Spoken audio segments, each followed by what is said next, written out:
राजार द्रोह करती जे पण पराणी ए दर्पण शिला परे कचाड़ती आणी जुकते चामुंडा देवी मोड़ा भारा पाई मदिरार कत मांसे तृपतिता देही मे समय छागल नर बळी जेते देवी मानंकु दियंती समस्ते जगते राजद्रोहकारी जेबे शिर छेद पांती सते जन्म परिजंते चामुंडा चोबांती संग्राम रे पिठी देई पड़ंती जे जन चामुंडा दाढ़े पड़ंती जान ए प्रमाण गौरव स्त्री संगे करे से पीरती से पुरुष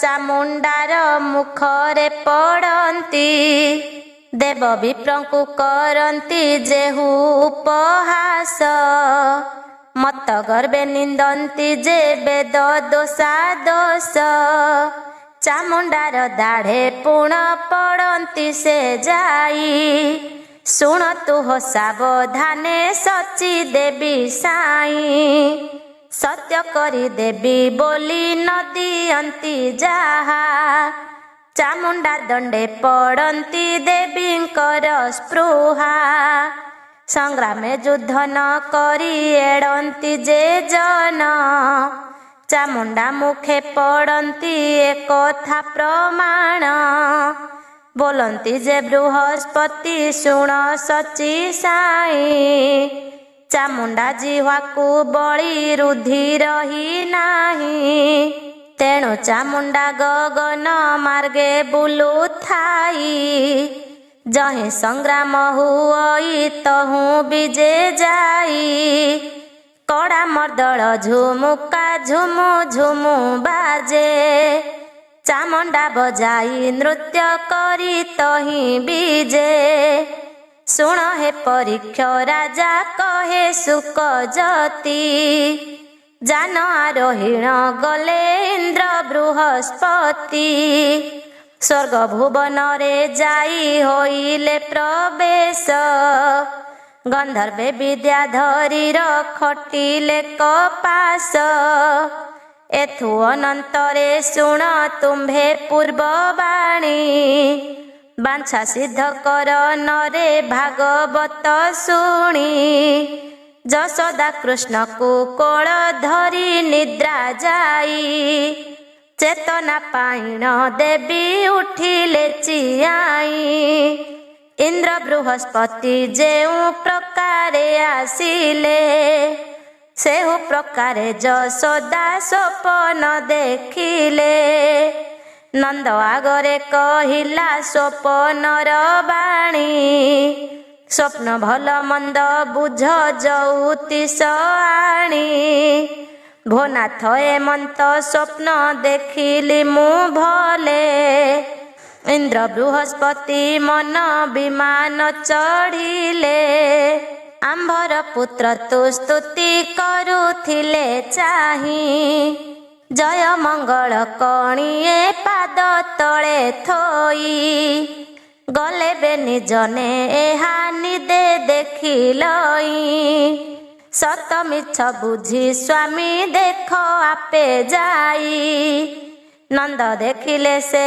मणि गोटी विराजई कोटि कोटि दिन कर तेज को गंजई देखिण नंद आनिले सेही देवमणि स्वप्न कथा तो सत देखी तु गोराणी जशोदा मणि की देखी हरस होइले काहा आगे न कहिब बोली सत्य कले विचार करन्ते दुहे पाहिला रजनी गगने उदे होइले प्रभु दिनमणि भाद्रव कृष्ण नवमी तिथि गुरुवार मृगशिरा नक्षत्र जे अटे से दिनर वाणिज्य नामे करण शुभ नामे जोग सिंह संक्रांति 24 दिन जाई भोग। एही दिन कृष्ण हेले गोपरे जन्म। भजई अच्युतानंद हरे कृष्ण नाम। कंसर मंत्रणा। सुक मुनि बोले शुण परीक्ष राजन। इंद्र प्रति वाक्य भागवतर विधान। प्रभाते आस्थाने विजे कला वीर कंस। छामुकु जे हकारई आरी 7 वंश। बिजुली बचन जहु कर्णरे शुणिला। रात्र 3 घड़ी थाऊ आस्थाने बसिला। सात्यकी अनाधृष्ट जे उद्धव क्रूर। सक्राजित सत धनु कृत वर्मा वीर। पात्र मात्य जेतेक बंधु मित्र जने। समस्ते बसी अछंती राजा सन्निधाने।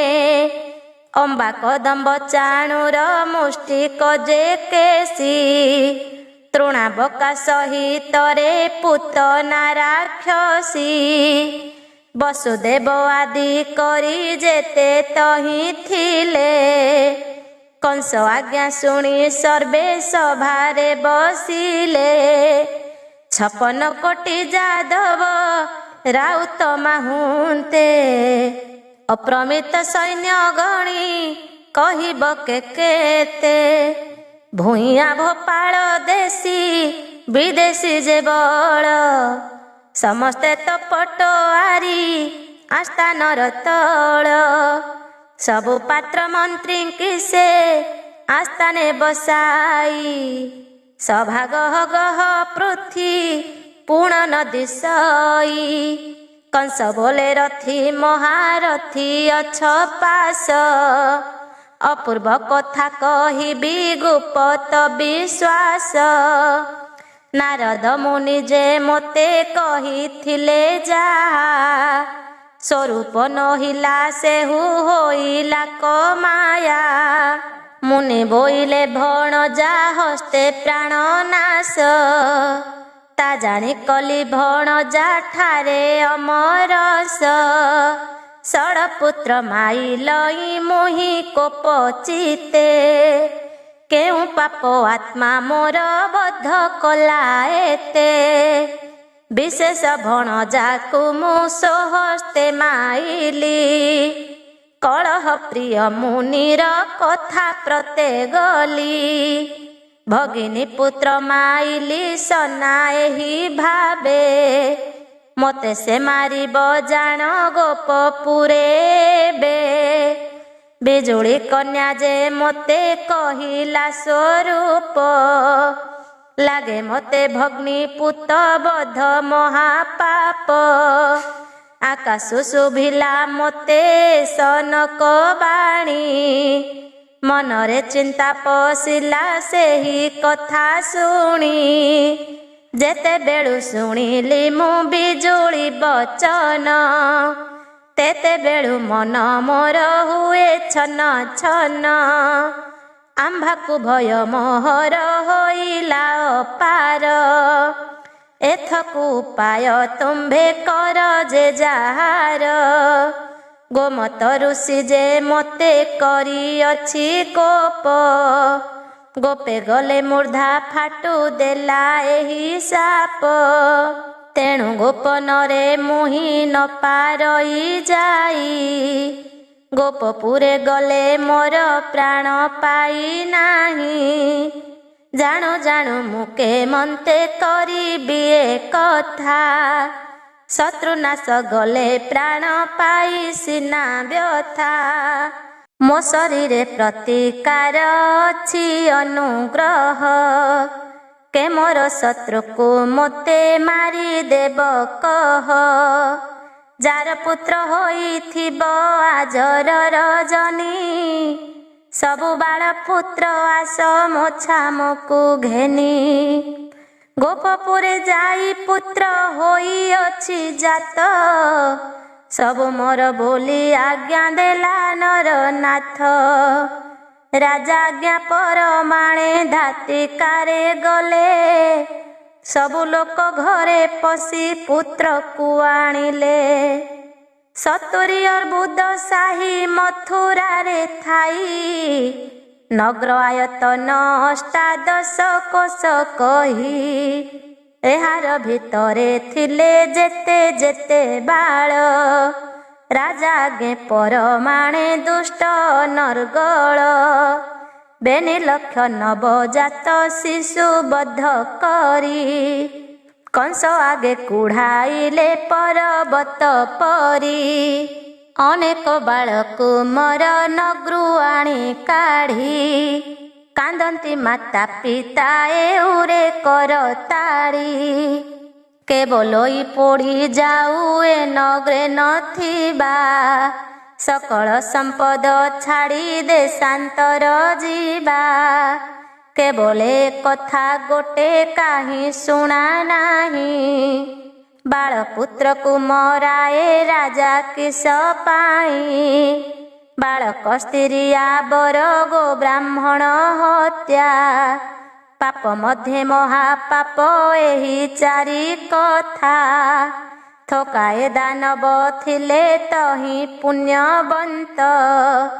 ଏକ କୁଆରେକ କେହି ବୋଲନ୍ତି ସିଦ୍ଧାନ୍ତ।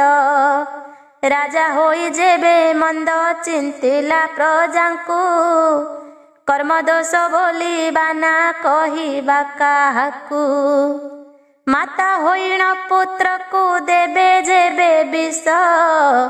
ପିତା ହୋଇ ପୁତ୍ର ଠାରେ କଲେ ଅମରସ। ଭର୍ତ୍ତା ହୋଇ ଦଣ୍ଡେ ଯେବେ ଆପଣା ପତ୍ନୀ କି। ଧର୍ମାତ୍ମା ଲୋକେ ମନ୍ତ ବିଚାରିତ ହିଁ କି। ଏତେ ବିଚାରି ନଗରବାସୀ ଶାନ୍ତ ହେଲେ। ପରୀକ୍ଷ ଆଗରେ ଏହା ଶୁକ ଯେ କହିଲେ। ଏଥୁ ଅନନ୍ତରେ ପୁଣି ଶୁଣ ପରୀକ୍ଷିତ। ବିଷ୍ଣୁ ଜନ୍ମ କଥା ହରିବଂଶ ଭାଗବତ। ପୁଣି କଂସ ଆଜ୍ଞା ଦିଏ ଡଗରାନ୍ତରାଇ। ଗୋପନଗ୍ରେ କାର ପୁତ୍ର ଜାତ ଦେଖ ଯାଇ। ରାଜାର ଆଜ୍ଞାରେ ଚଳିଗଲେ କଡଗରେ। ତୁରିତେ ମିଳିଲେ ତହୁଁ ଯାଇ ଗୋପପୁରେ। ଘରେ ଘରେ ଖୋଜି ଯାଇ ପାଇଲେ ବାରତା। ନନ୍ଦ ଘରେ ପୁତ୍ର ଜାତ ହୋଇଅଛି ଯଥା। ଶୁଭ ମଙ୍ଗଳ ବଧାଇ ଦିଏ ଘରେ ଘରେ। ଅତି ଆନନ୍ଦେ ଅଛନ୍ତି ଗୋପପୁର ନରେ। ବ୍ରାହ୍ମଣ ଜ୍ୟୋତିଷ ନଟ ଭାଟ ଭିକ୍ଷାକାରୀ। ନନ୍ଦକୁ ବଧାଇ ମାଗି ଯାନ୍ତି ସେ ବାହାରି। ଏକଥା ମାନ ଦେଖିଣ ବାହୁଡ଼ିଲେ ଚାରେ। ବାରତା କହିଲେ ଯାଇ କଂସର ଛାମୁରେ। ଭୋଦେବ ନର ସାଇ ହେ ସାବଧାନେ ଶୁଣ। ନନ୍ଦ ଘରେ କାଲି ପୁତ୍ର ହୋଇଅଛି ଜନ୍ମ। ତାହା ଶୁଣି କଂସ ରାଜା ହୋଇଲା କାତର। ମୌନେ ରହିଲା କିଛି ନ ଦେଇ ଉତ୍ତର। ପୂତନାବଦ୍ଧ ଏଥୁ ଅନ୍ତେ ମଉଳିଲା ସଭାର ଆସ୍ଥାନ। ଯେ ଯାହାର ମନ୍ଦିରକୁ କଲେ କଗମନ। କଂସ ମନରେ ପଶିଲା ତହୁଁ ମହାଭୟ। କି ବୁଦ୍ଧି କରିବି ବୋଲି ଭାବେ କଂସରାୟ। ଏକାନ୍ତେ ଅଷ୍ଟମଲ୍ଲକୁ ସନ୍ନିଧେୟକାରୀ। କୃତ୍ୟ କୃତ୍ୟ ହୋଇ ପୁଣି ବୋଲେ ଦଣ୍ଡଧାରୀ। ଏଥିର ତଦନ୍ତ ଆହେ ଜାଣିବାକେ ମନ୍ତେ। ମନକୁ ମୋହର ଭୟ ଲାଗୁଅଛି କେତେ। ନନ୍ଦର ଘରେ ହୋଇଛି ପୁତ୍ର ଅବତାର। ତାହା ପାଇଁ ମନେ ଭୀତି ହୋଇଛି ମୋହର। ବିଜୁଳି କନ୍ୟା କହିବା ଲାଗୁଛି ଉଚ୍ଚାଟ। ଲାଖ କାଣ୍ଡ ଏକ ଠାବେ ହେଲା ପର ଭେଟ। ବସୁଦେବର ପୁତ୍ରଙ୍କୁ ନ ଜାଣି ମାଇଲି, ଗୋପନଗ୍ରେ ଶତ୍ରୁ ଜାତ ହେବାର ଶୁଣିଲି। ବିଜୁଳି ନାରଦ କଥା ଏତେକ ସଙ୍କଟ, ବିଜୁଳିର କଥା ଶୁଣିଲା ଗଇ ଉଚାଟ। ଭଣଜାମାନଙ୍କୁ ଆମ୍ଭେ ନିଷ୍କାମେ ମାଇଲୁ, ଗୋପନଗ୍ରେ ଜାତ ହେଲା ଏବେ ସେ ଜାଣିଲୁ।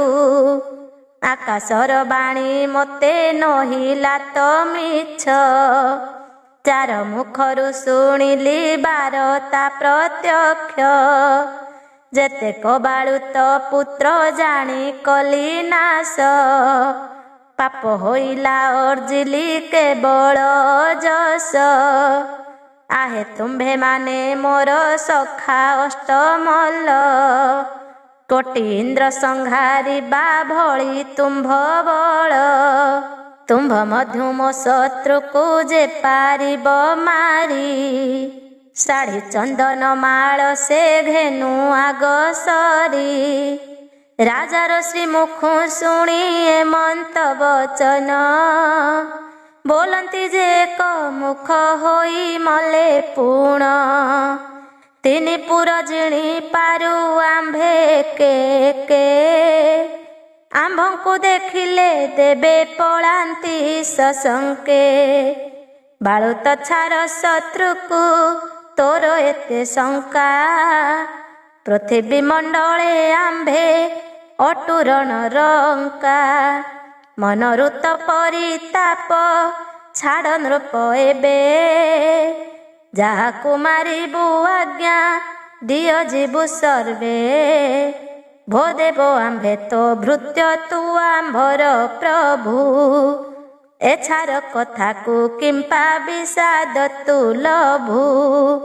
ଶ୍ରୀମୁଖରେ ଆଜ୍ଞା ଯେବେ ହେବ ନୃପମଣି, ଏ ତୁମ୍ଭ ଶତ୍ରୁ ସଂହାରି ଆସିବୁ ଏ କ୍ଷଣି। ତୁମ୍ଭେ ଥାଉଁ ଥାଉଁ ତୁମ୍ଭ ଶତ୍ରୁକୁ ବି ଭଏ, ରାଜାଧିରାଜା ଈଶ୍ୱର ଠାକୁର ତୁ ରାଏ।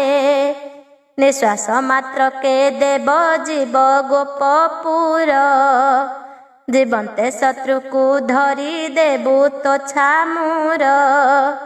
ଜାଣୁ ତ ପ୍ରଭୁ ଆମ୍ଭର ବଳ ବୀର୍ଯ୍ୟପଣ, କେ ଆମ୍ଭଙ୍କୁ ସମ ଏହି ସଂସାରରେ ପୁଣ। ଅଷ୍ଟମଲ୍ଲ କହିଲେ କଏସ ନକ ବାଣୀ, କଂସ ରାଜନ ହରସ ହୋଇଲା ତା ଶୁଣି। ଅଷ୍ଟମଲ୍ଲଙ୍କ ପ୍ରତିଜ୍ଞା ଶୁଣି ନୃପନିଧି, ବୋଲେ ଯେନେ ସତ୍ର ହତ କର ସେହି ବୁଦ୍ଧି। ତୁମ୍ଭେ ମୋର ପ୍ରାଣ ସଖା ସକଳ ସମୟେ, ଏବେ କିମ୍ପାଇଁ ନିର୍ଦ୍ଦୟ ହେବ ତୁମ୍ଭ ଦେହେ। ତୁମ୍ଭେ ମାନେ ଯାହା ନିତ୍ୟ କହିଲି ବିଚାରି, ତୁମ୍ଭ ମାନଙ୍କୁ ବିଚାରେ ଶତ୍ରୁ ସାଧି ପାରି। ତୁମ୍ଭର ବଚନ ନାସ୍ତି କରି ତ ନ ପାରି, ଏ ସଙ୍କଟ ସିନ୍ଧୁରେ ଯେ ହୁଅ ତୁମ୍ଭେ ତରି। ମାତ୍ର ଏକ କଥା ମନେ ପାଞ୍ଚୁଅଛି ମୁହିଁ, ମୂଷା ମାରିବାକୁ ହାତୀ ସାଜିବ କିମ୍ପାଇଁ।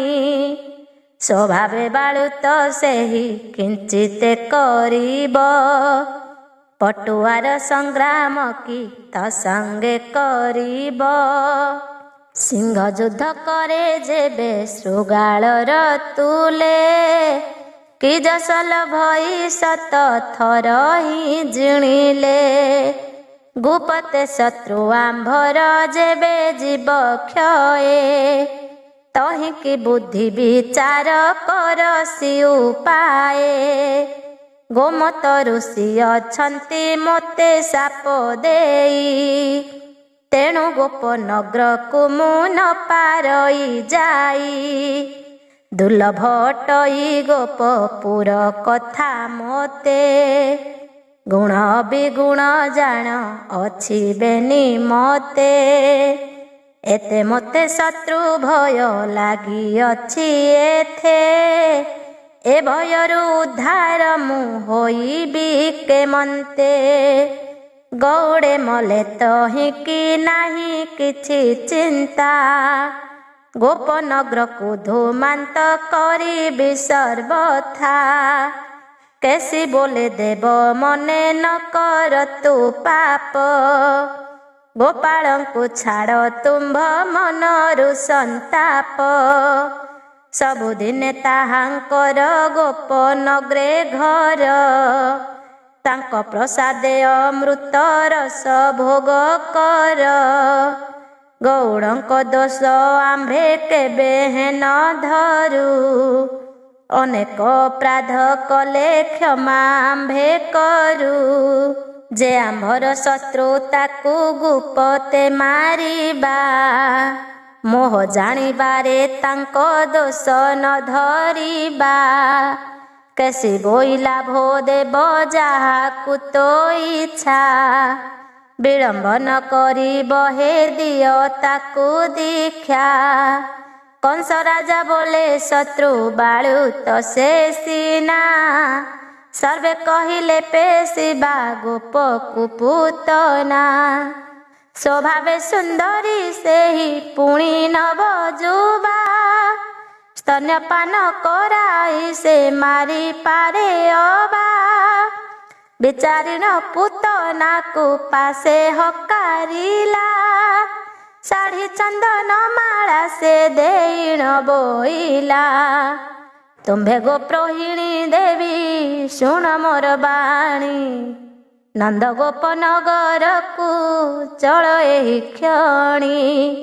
ଯେଉଁ ପୁତ୍ର ନନ୍ଦ ଘରେ ହୋଇଅଛି ଜାତ, ନାନାଦି ଉପାୟ କରି କର ତାକୁ ହତ। ତୁମ୍ଭ ତହିଁ ଆନ କେହି ନ ପାରଇ ମାରି, ମୋତେ ଯେବେ ସ୍ନେହ କର ସେ ମୋର ବୈରୀ। ନନ୍ଦର ପୁତ୍ରକୁ ଯେବେ କରିବୁ ବିନାଶ, ନିଶ୍ଚୟ ତୁ ହି ମୋହର ହୋଇବୁ ବିଶ୍ୱାସ। ବିଳମ୍ବ ନ କର ଏଥୁ ବହନ ତୁ ଯା ଯା, ଏତେ ବୋଲି ପୂତନାକୁ କହେ କଂସ ରାଜା। ପୂତନା ବୋଲଇ ରାଜା ତୁମେ ଆମ ଜ୍ୟେଷ୍ଠ, ଆମ୍ଭେ ଜୀବନରେ ଥିଲେ ତୁମ୍ଭର କି କଷ୍ଟ। ତୁମ୍ଭ ପରସାଦେ ଆମ୍ଭେ ଜଗତ ବରଣୀ, ଚତୁର୍ଦ୍ଧା ବ୍ରହ୍ମାଣ୍ଡରେ ତୁ ହୋଇଛୁ କାରେଣୀ। ଦେବ ପୂଜା ପାଉଅଛୁ ତୁମ୍ଭ ପୁଣ୍ୟ ବଳେ, ଇନ୍ଦ୍ର ଚନ୍ଦ୍ରକୁ ଜିଣିଲୁ ତୁମ୍ଭ ଭୁଜ ବଳେ। ତୁମ୍ଭେ ଜିଥିଲେ ଅଛି ଅପୂର୍ବ ବାକିସ, ଅନିମିତ୍ତେ ପାଉଅଛ କିମ୍ପା ଅମରସ। କିଞ୍ଚିତ ଶତ୍ରୁ ତୁମ୍ଭର ଏଡ଼େ କିମ୍ପା ଭୟ, ଦେବ ମାନବ କିଞ୍ଚିତେ କରିପାରୁ କ୍ଷୟ।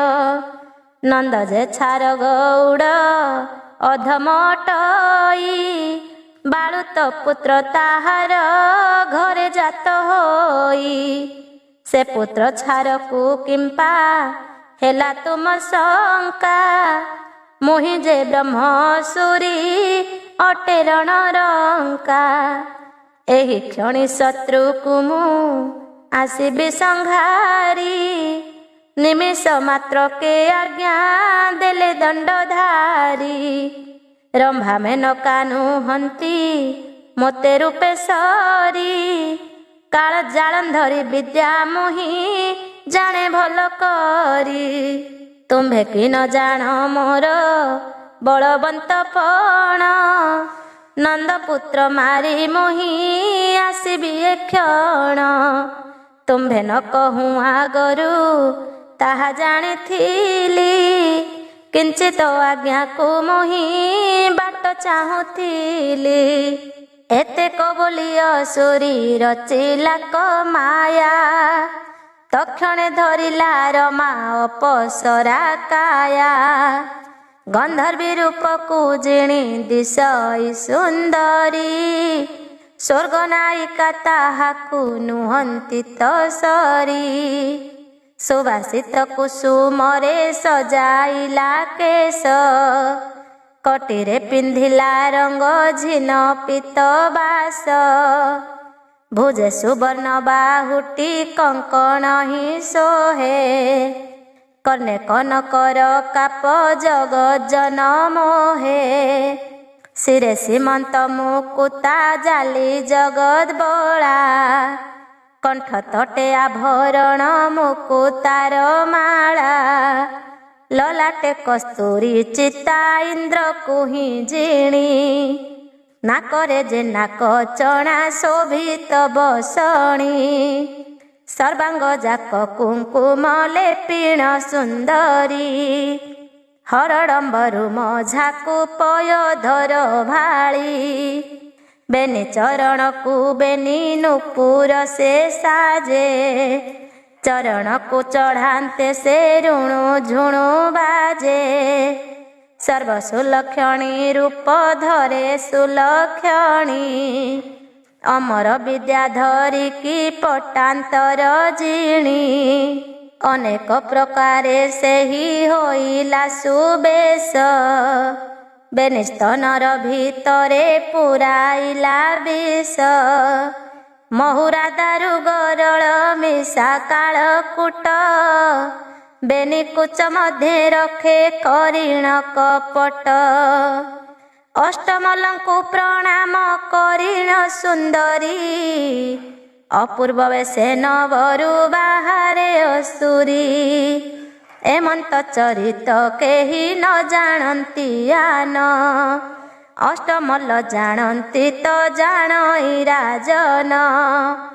ଯାଦବ ବୀରମାନଙ୍କୁ ଅଗୋଚର ସେହି, ଛଦ୍ମେ ଅସୁରୀ ମାୟା ରୂପ ଅଛି ବହି।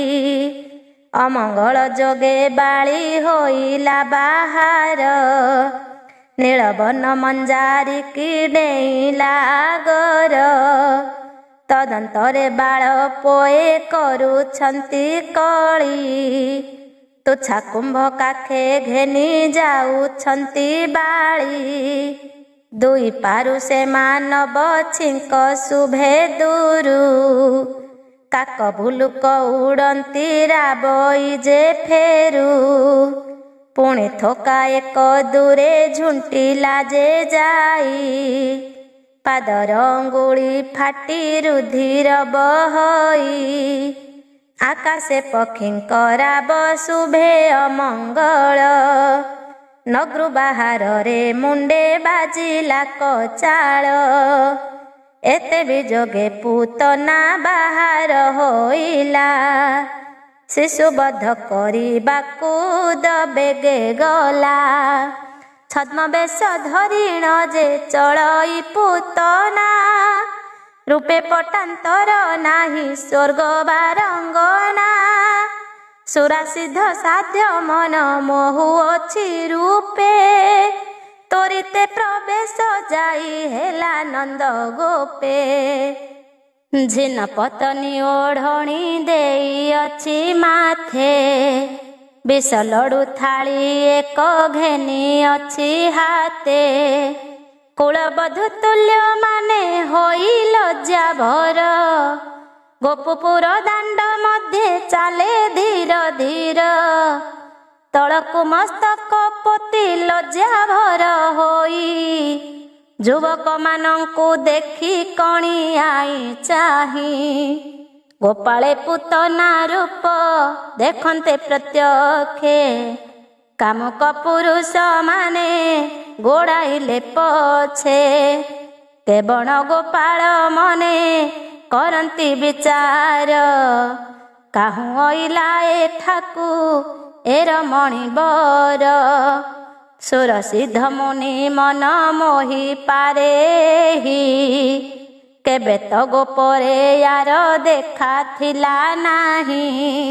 ସୁଲଜ୍ଜିତ ହୋଇ ବାମା ବକ୍ର କର ଚାହେଁ, ଏ କାହାର କୁଳ ବଧୂ ବାରଙ୍ଗନା ନୁହେଁ। କେବଳ କେଉଁଠାରୁ କଲା ଗମନ, କେଉଁଆଡ଼େ ଯିବ ତାହା ଥୟ କରି ଜାଣ। କେ ବୋଲନ୍ତି ଏ ପରର ଅଟଇ ଯୁବତୀ, ୟାକୁ ପୁଚ୍ଛା କରିବାର ନୁହଁ ଯୁକତି। ପର ନାରୀ ପର ଧନ ଯେ କରଇ ଆସ, ନିଶ୍ଚୟ ଜାଣିବ ସେହୁ ଅଳ୍ପେ ଯାଏ ନାଶ। ଏହା ବିଚାରି ଗୋପାଳେ ଗଲେ ଯେ ଯାହାରେ, ନିର୍ମଳ ଦାଣ୍ଡେ ପୁତନା ଚାଲେ ଧୀରେ ଧୀରେ।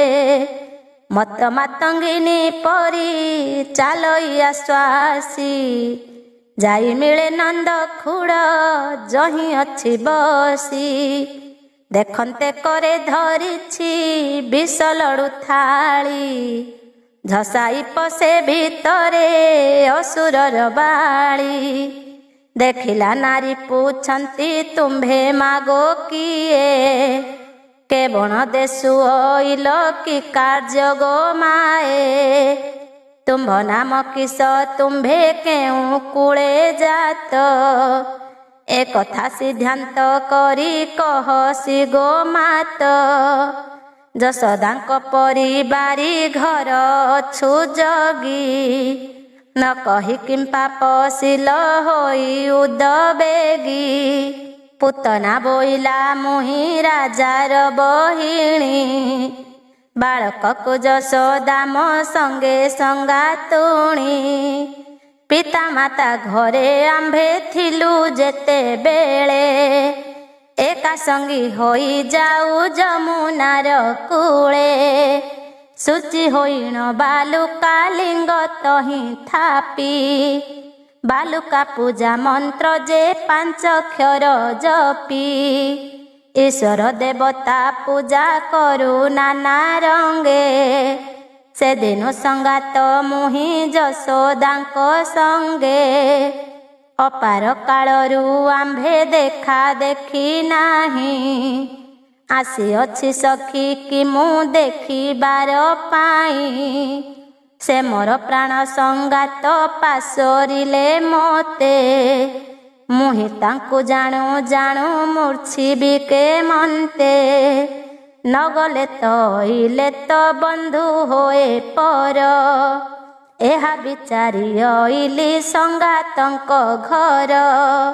ଆବର ସଙ୍ଗୀଙ୍କ ଶୁଭ ବାରତା ପାଇଲି, ଏତେ କାଳେ ପୁତ୍ର ଏକ ହୋଇଛି ଶୁଣିଲି।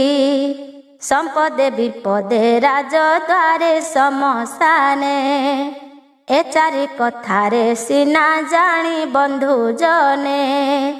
ଅନେକ ଶ୍ରଦ୍ଧା କରି ଆସିଅଛି ମୁହିଁ, ସ୍ୱରୂପ କହିଲି ସଖୀ ଅଛନ୍ତି ଗୋ କାହିଁ।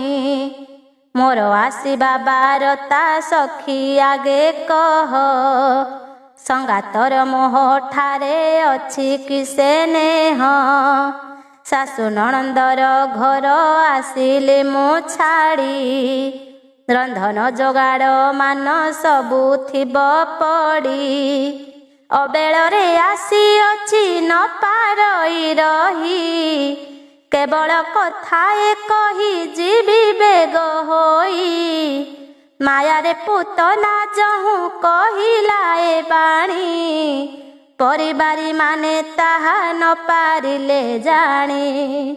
ସ୍ୱରୂପ ପ୍ରାୟ କମଣି ବେଗ ହୋଇଗଲେ, ଯଶୋବନ୍ତୀ ଦେବୀ ଆଗେ ତାହା ଜଣାଇଲେ। ଭୋଦେବୀ ଶୁଣି ମା ହେଉ ଆମ୍ଭର ଉଦନ୍ତ, ଦେଖିବାକୁ ଆସିଛନ୍ତି ତୁମ୍ଭର ସଙ୍ଗାତ। ସୁବର୍ଣ୍ଣ ଥାଳିରେ ଲଘୁ ଥାଳିଏ ପୁରାଇ, ଶ୍ରଦ୍ଧା କରି ଆସିଛନ୍ତି ଦେଖିବାର ପାଇଁ।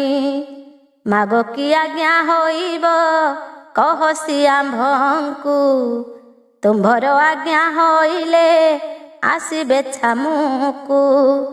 ଯଶୋଦା ବୋଇଲେ ହେବେ ବାଲ୍ୟକାଳ ସଖୀ, ଅପାର କାଳ ହେଲାଣି ନାହିଁ ଦେଖା ଦେଖି। ତାଙ୍କ ମନେ ଅନୁରାଗ ଥିବାରୁ ମୋଠାରେ, ପୁତ୍ର ଜନ୍ମ ହେବା ଶୁଣି ଅଇଲା ସ୍ନେହରେ।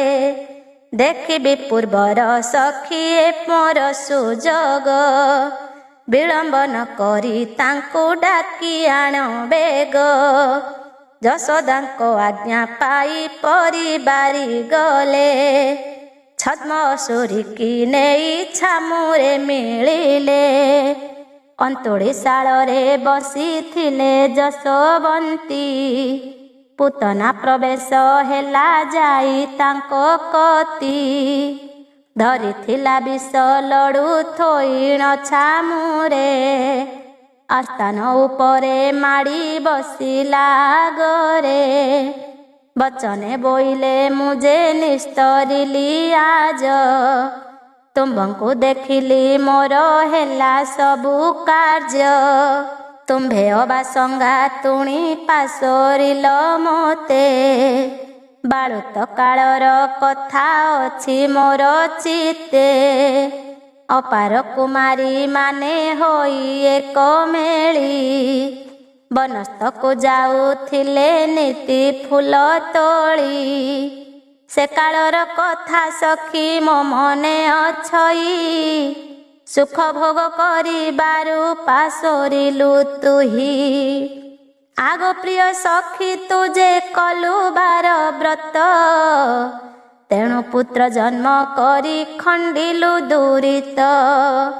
ପୁତ୍ର ଥିଲେ ଗତି ମୁକ୍ତି ପୁତ୍ରେ ପାପ କ୍ଷୟ, ପୁତ୍ର ପ୍ରସାଦରୁ ପ୍ରାଣୀ ହନ୍ତି ପୁଣ୍ୟମୟ। ଏତେ କାଳେ ସଖୀ ତୋର ଦେଖାଗଲା କର୍ମ, ମୋର ମଧ୍ୟ ଏକ ପୁତ୍ର ହୋଇଛି ଜନମ। 5 ମାସ ପୂର୍ଣ୍ଣ ହେଲା ମୋର ପୁତ୍ର ଗୋଟି, ତୁମ୍ଭ ପୁତ୍ରକୁ ହୋଇଛି ଦିନ 2 ଗୋଟି। ମୋର ପୁତ୍ର ଗୋଟିକୁ ଗୋଦୋଳିରେ ଶୁଆଇ, ତୋ ଶୁଭ ବାରତା ଶୁଣି ଆସିଅଛି ଧାଇଁ। ପୁଣି ହିଁ ବୋଲଇ ସଖୀ ମୋ ବୋଲ କରିବ, ମୋ ଆୟୁଷ ନେଉ ପୁତ୍ରେ କ୍ଷୀର ମନ୍ଦେ ଦେବ। ଦୁଧ ଭାର କଲାଣି ଅପାର ବେଳ ରହି, ସ୍ତନର ଭାରକୁ ମୁଁ ଯେ ସହି ନ ପାରଇ। ଏମନ୍ତ ଶୁଣି ଯଶୋଦା ଦେବୀ ଯେ ବୋଲଇ, ତୁମ୍ଭେ ମୋ ସଖୀ କି ରୂପେ ହା ମନେ ନାହିଁ। ତୁମ୍ଭେ ଯେବେ ସଙ୍ଗାତ ଗୋ ହୋଇଛ ଆମ୍ଭର, ଏହା ଶୁଣି ଆତ୍ମା ମୋର ହେଉଛି ଅସ୍ଥିର। ଭୋ ସଖୀ ମୋହର ବୋଲ ଆଜକ କରିବା, ଆଜ ଘେନି କର୍ତ୍ତୃ ପୁତ୍ର ମୁଖେ ଦୁଧ ଦେବା। ପୁଣି ହିଁ ବୋଲଇ ସଖୀ ଅଇଲୁ ସୁବେଳେ, 3 ଘଡ଼ି ରାତ୍ର ହୋଇଅଛି ଏତେବେଳେ। ବେଭାରେ ମୋ ପୁତ୍ର ଗୋଟି ହୋଇଛି ତ ଭୋଖୀ, ତୁମ୍ଭ ଦୟା ଥିଲେ କ୍ଷୀର ଦିଅ ଆଗେ ସଖୀ। ଏତେକ ବୋଲି ଯଶୋଦା ପୁତ୍ର କୋଳେ ଦେଲେ, ପୁତନା କୋଳରେ ଧରି କ୍ଷୀର ଦାନ କଲେ। ଯଶୋଦା ତୋଳି ଦିଅନ୍ତି ପାତିଲା ସେ କର, ଆକର୍ଷି ଧରି ନ ପାରୁ ପଡ଼ିଲା ଭୂମିର। ଭୂମିର ସାଉଁଟି ପୁଣି ଧଇଲା କତଳି, କୋଳେ ନ ରହିଲା ପୁତ୍ର ପଡ଼ିଲା କଢଳି। କେବେ ଆୟତ ନହିଲେ ଯହୁଁ ବ୍ରହ୍ମରାଶି, ଶପଥ ବ୍ରହ୍ମାଣ୍ଡ ଅଛି ଯାହା ଗର୍ଭେ ପଶି। 84 ମତ ହସ୍ତି ପୁତନାର ବଳ, ତାହାର ନାମ ଧରନ୍ତେ କମ୍ପେ ଆଖଣ୍ଡଳ। ଯେ ବ୍ରହ୍ମରି ଅସୁର ଅଟେ ମହାବଳୀ, ଭୂମିରୁ ପୁତ୍ରକୁ ଲିତା ନ ପାରିଲା ତୋଳି। ତୋଳନ୍ତେ ପୃଥ୍ୱୀ କମ୍ପୁଛି କମ୍ପଇ ବ୍ରହ୍ମାଣ୍ଡ, ଯହିଁର ନିମିତ୍ତେ ସ୍ୱାମୀ ବହିଛନ୍ତି ପିଣ୍ଡ। ଧରଣୀର ମହାଭାରା ନିବାରିବା ପାଇଁ, ଗୋପତେ ଅଛନ୍ତି ନନ୍ଦ ଘରେ ଜାତ ହୋଇ। ଅନ୍ତୁଡ଼ିଶାଳେ ଗୋପତେ ଅଛନ୍ତି ଯେ ଶୋଇ, ସୁରାସୁର ନର ତାଙ୍କୁ ନ ଜାଣନ୍ତି କେହି। ଅସୁରୀ ଅଇଲା ବେଳୁ ଜାଣି ଅନ୍ତର୍ଯାମୀ, ଏ ବୁଢ଼ୀକି ବିନାଶ ମୁଁ କରିବି ଏ କ୍ଷଣି। ଗୋବିନ୍ଦ ମନେ ଭାଳନ୍ତି ପୂତନା ଦାନବୀ, ସ୍ତନେ ବିଷ ଭରି ମୋତେ ମାରିବ ଯେ ଭାବି। ମହାପଞ୍ଚଭୂତ ଆତ୍ମା ଶୋଷିବି ମୁଁ ଧରି, ଏତେ ବୋଲି ବିଚାରନ୍ତି ମନେ ଦେବ ହରି। ଅଷ୍ଟମଲ୍ଲଙ୍କ ଉପରେ ଅଟେ ଅଗ୍ରଲେଖା, ମହାପ୍ରତାପୀ ଅସୁରୀ କଂସ ପ୍ରାଣ ସଖା। ଏହାର ମରନ୍ତେ କଂସ ହେବ ହୀନ ବୀର୍ଯ୍ୟ, କପଟେ ପ୍ରାଣ ଏହାର ଶୋଷିବ ଆଜ। ଏମନ୍ତ ବିଚାର କଲେ ଦେବ ପିତବାସ, ହୃଦ ପଦ୍ମେ ସ୍ୱାମୀଙ୍କର ଏ କଥା ପ୍ରକାଶ। ବୃଦ୍ଧ ବାଳକ ତରୁଣ ଦେବ କାମ ରୂପୀ, ଅଶେଷ କୋଟି ବ୍ରହ୍ମାଣ୍ଡ ସବୁଠାରେ ବ୍ୟାପୀ। ଜନ୍ମ ମୃତ୍ୟୁ ବାଧା ସ୍ୱାମୀ ଖଣ୍ଡିବାର ପାଇଁ, ବିଷ ଭକ୍ଷିଲେ ପ୍ରମାଦ ଅଛି ତାଙ୍କୁ କାହିଁ। ପ୍ରଥମେ ପିଇଲେ ସ୍ୱାମୀ ଆକର୍ଷଣ ବିଷ, ଦ୍ୱିତୀୟ ପିଇଲେ ପିଣ୍ଡ ରୁଧିର ମାଉଁସ।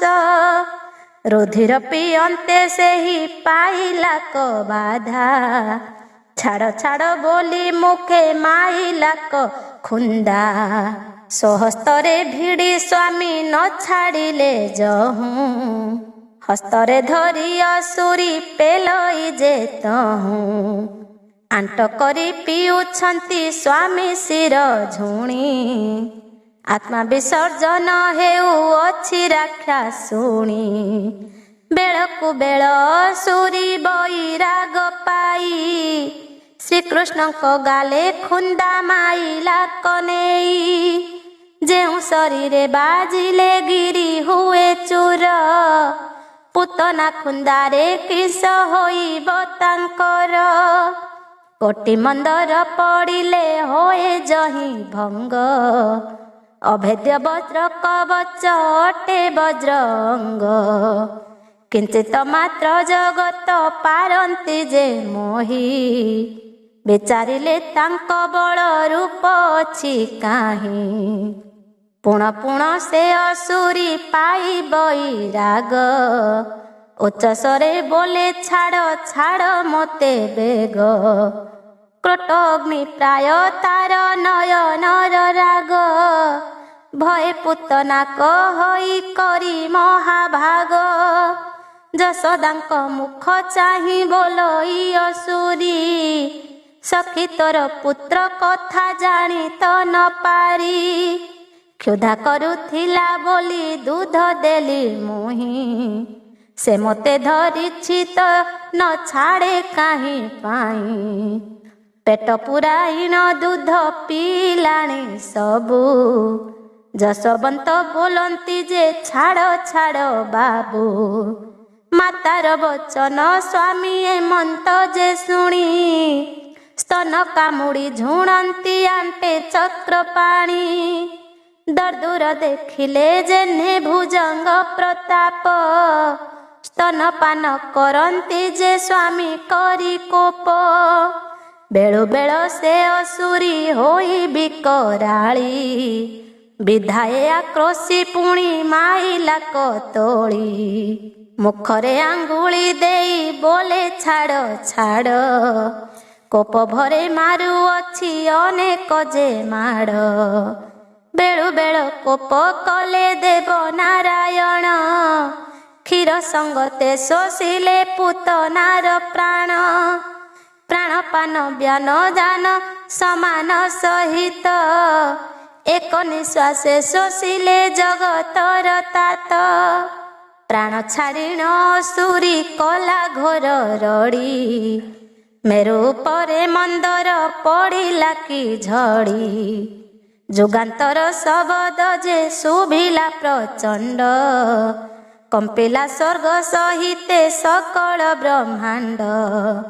କହୁଁ କହୁଁ ସେ ଅସୁରୀ ଛାଡ଼ିଲା କ ମାୟା, पर्वत समान दीर्घ प्रति तार काया चक्षु कर्ण नासिका जे गला कनी किली भूमि उपरे रोहिणी पड़िला कढली ता उपरे शोइछन्ति प्रभु चक्रपाणी हिम पर्वत उपरे जेह्ने नीलमणि आंट करी स्वामी तुंडे धरी छन्ति स्तन असुरी गଳାରେ ଲମ୍ବିଛନ୍ତି ଭଗବାନ ଉତ୍ତନ ସାଇନି ହୋଇ ପଡ଼ିଛି ରାକ୍ଷସୀ ବକ୍ଷସ୍ଥଳ ମାଡ଼ି ବସିଛନ୍ତି ବ୍ରହ୍ମ ରାଶି ବଦନ୍ତ ଯେ ଶୁକ ମୁନି ଶୁଣ ମହାରଥା ଇତି ଶ୍ରୀ ଭାଗବତ ପୂତନାର କଥା।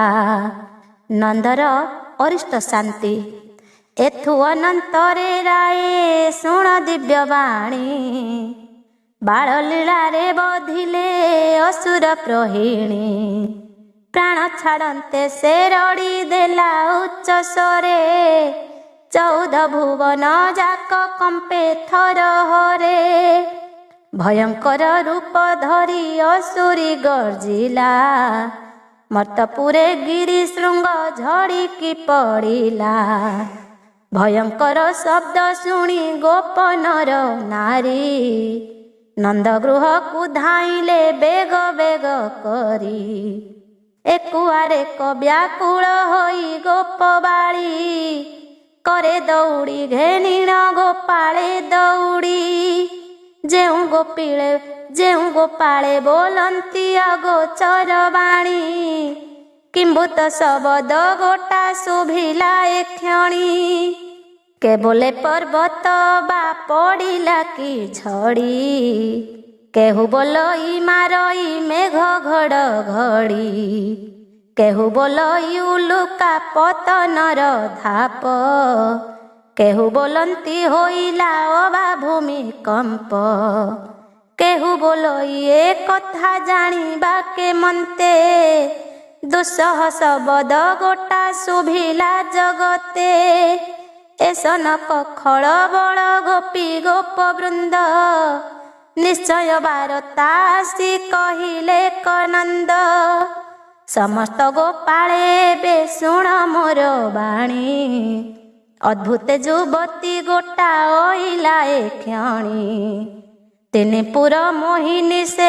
ଅଟେ ଶଶୀ ମୁଖୀ ଯଶୋଦାକୁ ବୋଲ ତୁମ୍ଭେ ବାଳକକୁ ସଖୀ ଯଶୋଦା ମନକୁ ପ୍ରତେ କେବେ ନ ଗଲା ପ୍ରୀତି ବଚନ କହି ଯେ ପ୍ରତେ କରାଇଲା ସ୍ତ୍ରୀ ନିଲକ୍ଷଣୀ ସେହି ଏଡ଼େ କପଟି ଦୁଗ୍ଧ ଦେବ ବୋଲି ବଳେ ଧରେ ପୁତ୍ର ଗୋଟି ଦେଖୁ ଦେଖୁ ପ୍ରମାଦତ ପଡ଼ିଲା କେମନ୍ତେ ଦୁଗ୍ଧ ଦେଉ ଦେଉ ମରି ପଡ଼େ ଭୂମି ଗତେ ପ୍ରାଣ ଯିବା ବେଳେ ଛାଡ଼େ ଏ ସନକରଡ଼ି ମୃତ୍ୟୁ ଶବ ମୋ ଦୁଆରେ ଦେଖଛି ପଡ଼ି ଏହା ଶୁଣିଣ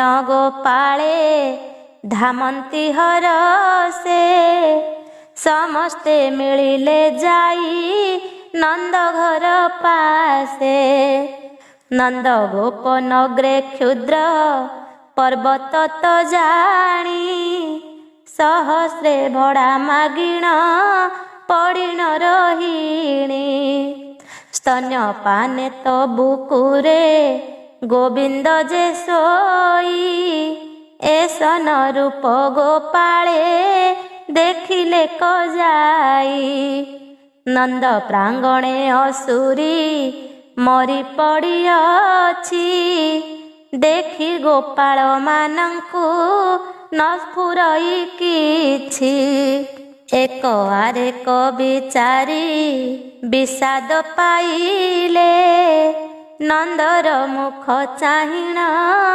ବିଚାରି କହିଲେ ଆହା ଯୁବତୀ କି କେହି ନ ଚିହ୍ନିଲେ କି ନା कंस राजा प्राण सखा अटई पूतना केउ प्रकारे असुरी एथकु अइला केही न जानिल पथे केमंत से मला राजा जानिले कथा हे बड़ मंद गोपनग्र श्रीनाश कला सबु नंद केवलंती ए कथाकु प्रकाश न करी एक कथा केही न कह आगरे कहारी केवले कथा मान लिभु केउ बागे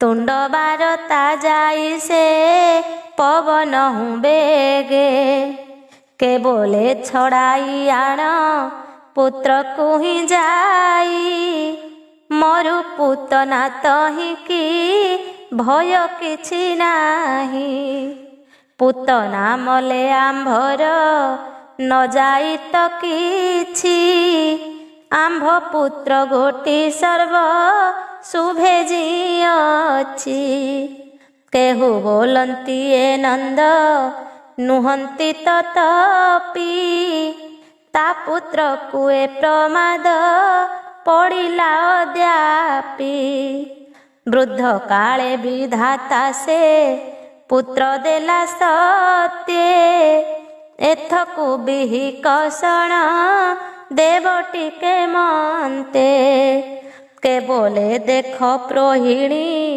अबा मरी नाही आंभ मन भिड़िबाकु मिछे अछि सोई जेउ पूतनाकु शंका कले देवगण केमंतेड़े क शत्रु मला कारण महाघोर रणे जाकु नाही अपचय बड़ अद्भुत किंचिते गला सेहि क्षय केवले मरण कुत बड़ सान नाही देह बही केहि किछि अजरामर होई केवल ये असुरी केउ बागे मला एड़े असुरी मरण जानी तो नहिला शब्द मात्र कहा शुभिला ब्रह्मांड बिना युद्धे नाश गला एड़े बड़ पिंड केवल ई आकाशु की पड़ी वज्रसूती केवले हार देहे क्षत नाही किछि केवल ये नागजे अद्भुते मला एड़े बड़ कथा गोटा जना तो न गला एमंत विचारी खल बल से गौड़े कृष्ण उछुड़ी आनिले नंद महाखुड़े पूतना थिला उत्तान साई होई सोई कृष्ण को छुड़ी नंद बेनी भुजे नेई मुखे चुम देई नंद कर मारे सिरे थिरी करी नेई देला जसोदा कोଳରେ पुत्र घेनिण जसोदा आस्थान को गला शास्त्रार्थ प्रमाणे ग्रह शांति दान कला नृसिंह कवच चंडी पाठ आदि करी रिष्ट शांति करांति से ब्राह्मण को बरी कोटिए विप्रे भोजन कले ग्रह पूजा सब सिरे गोदोहन कले नंद राजा आन स्थान रे नेण लगाई एंतुड़ी पूतना मृत सबकु पकाइले काढ़ी कर चरणे दौड़ी नेई लगाइले ନନ୍ଦଭୁବନକୁ ତାହାକୁ ଘୋଷଡ଼ାଇ ନେଲେ। ସମ୍ପୂର୍ଣ୍ଣ 7 ଘଡ଼ି ସେ ହୋଇଅଛି ରାତି। ଗୋବର ଖଣାରେ ନେଇ ପୂତନାକୁ ପୋତି। ବଦନ୍ତି ଯେ ଶୁକ ମୁନି ଶୁଣତୁ ପରୀକ୍ଷା। ପୂତନା ଗୋବିନ୍ଦ କ୍ଷୀର ଦେଇ ହେଲା ମୋକ୍ଷ। ସ୍ୱର୍ଗ ବିଦ୍ୟା ଧରି ସେହି ଗୋମାତାର ସାପେ। 10 ମନୁ ବଞ୍ଚିଲା ସେ ଅସୁରୀ ସ୍ୱରୂପେ। ଏବେ ଦ୍ୱାପର ଯୁଗରେ ହରିହସ୍ତେ ମଲା। ଅଭିଶାପ ମୁକ୍ତ ହୋଇ ସ୍ୱର୍ଗପୁରେ ଗଲା। ଅଷ୍ଟରତନ ନିର୍ମାଣୀ ବିମାନ ଆରୋହୀ। ସମସ୍ତେ ତ ଚାହୁଁ ଚାହୁଁ ଶୂନ୍ୟ ଯାଏ ସେହି। ଇତି ଶ୍ରୀ ଭାଗବତ ପୁରାଣର ବାଣୀ। ଜନମତ ରଞ୍ଜନ ଏ ସୁଧାରସ ପୁଣି। ପୁରାଣ ବାକ୍ୟ ଏ ଗଙ୍ଗା ଜଳ ପୁଣ୍ୟମୟେ। ଇଦଂ ସପ୍ତଦଶ ଅଧ୍ୟା ସମାପତ ହୁଏ। ନମାମି ଶ୍ରୀ ନାରାୟଣ କ୍ଷୀର ସିନ୍ଧୁ ସାଇ। ଅକାମ କାମଦାୟକ ପ୍ରଭୁ ଭାବଗ୍ରାହୀ। ଦେବାଧିଦେବ ମାନଙ୍କ ଉପରେ ଠାକୁର। ଅଲେଖ ପୁରୁଷ କତ ନିରାହାର। ଯାହାର ନାହିଁ ଜନମ ମରଣ ସଂସାରେ। କୌତୁକେ ଖେଳ ଘର କରଇ ରଙ୍ଗରେ। ତୁ ସର୍ବ ସଞ୍ଚିଲୁ ନାଥ ଆନ କେହି ନାହିଁ। ଆପେ ଆପଣାକୁ ସଞ୍ଚି ହେଲୁ ନର ଦେହି। କେବଳ ଅନୁଭବରେ ତୋ ରୂପ ବର୍ଣ୍ଣନ। ନାହିଁ ତୋର ଜନ୍ମ ମୃତ୍ୟୁ ତୁହି ଠୁଳ ଶୂନ୍ୟ। ସଂସାର ପ୍ରଳୟ କରୁ ତୁ ଏକା ନିଶ୍ୱାସେ। ସର୍ବବ୍ୟାପୀ ନାଥ ଦୃଶ୍ୟ ଅଦୃଶ୍ୟ ବିଶ୍ୱାସେ। ଘଟ ଘଟଣା ମାୟା ତୋ ଜଗତେ ପ୍ରସିଦ୍ଧି। ଅଛିଦ୍ର ପୂର୍ଣ୍ଣ ନାଥ ତୁ ବ୍ୟାପକ ସୁବୁଦ୍ଧି। ପୃଥ୍ୱୀ ଆପ ତେଜ ପୁଣି ବାୟବ୍ୟ ଆକାଶ। ଏ ପଞ୍ଚ ମହାଭୂତରେ ତୁ ବ୍ରହ୍ମ ପ୍ରକାଶ। କଳ୍ପ ମେରୁ ସଂସାର କଲ ତୁମ୍ଭେ ଜାତ। ଏମନ୍ତେ ଅତି ଅଦ୍ଭୁତ ଏ ତୁମ୍ଭର କୃତ୍ୟ। ତେଣୁ ତୁହି ଶୂନ୍ୟ ରୂପ ଧରୁ ଦେବ ସ୍ୱାମୀ। ସବୁ ପ୍ରାଣୀ ହୃଦୟର ଟୁ ଅନ୍ତର୍ଯାମୀ। ଦୁଷ୍ଟ ଦାନବ ମାନବ ଦୈତ୍ୟ ଅସୁରାଦି। ଭାଙ୍ଗନ୍ତି ସ୍ୱର୍ଗ ବାସବ ମରଙ୍କ ଆଧି। ଅସୁର ମାନଙ୍କୁ ନାଶ କରିବା ନିମନ୍ତେ ତୁମ୍ଭେ ଦେବ ଦେହଧାରୀ ସିନାଏ ଜଗତେ। ଶଙ୍ଖ ଚକ୍ର ଗଦା ପଦ୍ମ ସାଙ୍ଗ ଚତୁର୍ଭୁଜ। ଦେବଙ୍କ ଉପରେ ଦେବ ଅଟୁ ଦେବରାଜ। ଅନନ୍ତ ନାଗ ଉପରେ ତୁ ତାନ ସାଇ। ଯୋଗ ନିଦ୍ରାରେ ଯେ ଆପେ ଥିଲୁ ସିନା ଶୋଇ। କଂସ ପାଦ ଭାରା ପୃଥ୍ୱୀ ନ ପାରିଲା ସହି। ସକଳ ଦେବେ ତୁମ୍ଭଙ୍କୁ ଗଲେ ତହିଁ କହି। ପ୍ରତ୍ୟକ୍ଷେ ଦେଖିଲୁ ଯହୁଁ ଦେବତାଙ୍କ ଆର୍ତ। ଦେବକୀ ଉଦରେ ଆସି ହେଲୁ ଦେହବନ୍ତ। ପ୍ରଭୁଙ୍କ ଅଭିଶାପେ ଯେ ଯଶୋଦା ଜନମୀ। ତୁମ୍ଭଙ୍କୁ ପାଳିଲେ କେହି ସେହି ସର୍ବପୁଣ୍ୟ ଘେନି।